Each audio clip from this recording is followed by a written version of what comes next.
ये है खबरों की खबर और आप देख रहे हैं खबरों की खबर टीवी। दायर हुई है, कहा जा रहा उसके नीचे शिव मंदिर मौजूद है।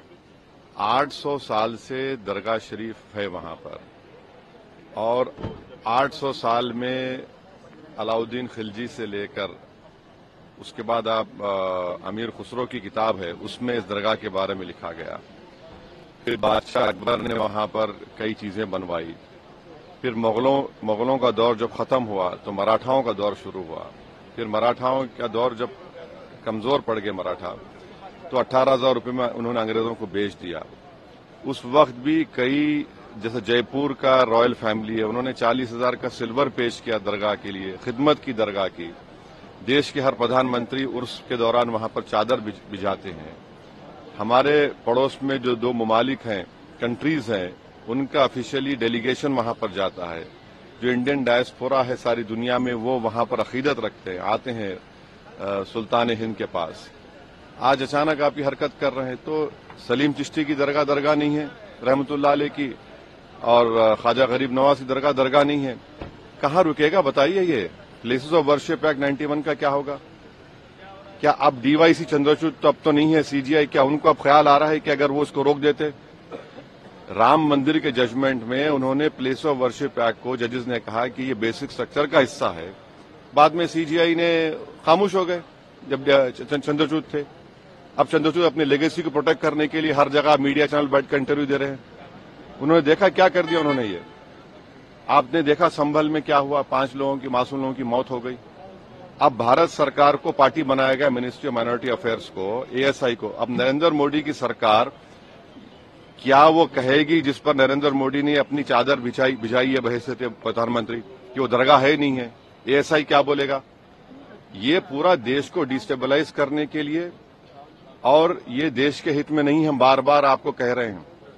ये जो ताकतों का ये जो लोग हैं, इनका डायरेक्टली इनडायरेक्टली ताल्लुक बीजेपी आरएसएस से है, इसे कोई डिनाई नहीं कर सकता।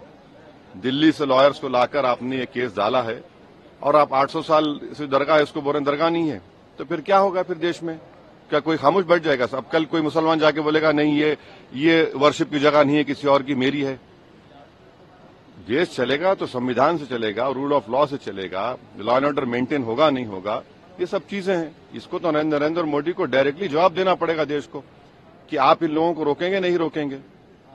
तो बांग्लादेश में जो हालात हैं, संभल में जिस तरह की घटनाक्रम सामने आए हैं, तो सरकार की तरफ से कहा गया है कि जो दंगाइयों हैं उनसे कैसा लेंगे आप बगैर कोर्ट में प्रूफ करे?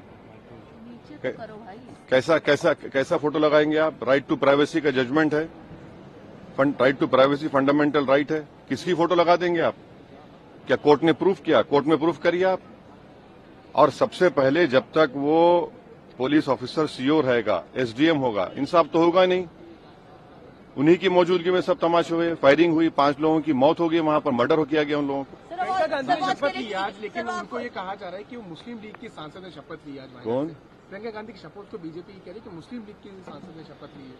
तो फिर आप तो स्पीकर पर सवाल उठा रहे हैं, स्पीकर पर सवाल उठा रहे हैं लोग फिर तो।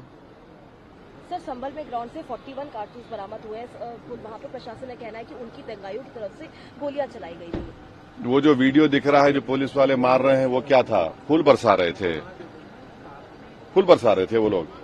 जो विजुअल्स हैं सारी दुनिया देख रही है, वो फूल बरसा रहे थे क्या? और आप उसको नया ट्विस्ट देते हैं हर थोड़े दिन को। वक्त पे आप लोगों ने और समय मांगा है एक्सटेंशन। अब देखिए, आज तो एजेंडे में आया है कि उसको मोशन लाया गया है। देखिए वो क्या, अभी तो बोलना है, देखने वो जब आएगा 12 बजे पता चलेगा। बांग्लादेश मंदिर के सीयर को उनको अरेस्ट किया गया है, और जिस तरह का घटनाक्रम आया भाई, भारत सरकार ने अपना जवाब दिया है, हम उसकी तायीद करते हैं। एमईए ने जो दिया है, सरकार की तरफ से क्या? और सरकार की तरफ से जो आया है, हम तो जब सरकार बोल रही है तो हमारी तरफ से बोल रही है ना, और क्या।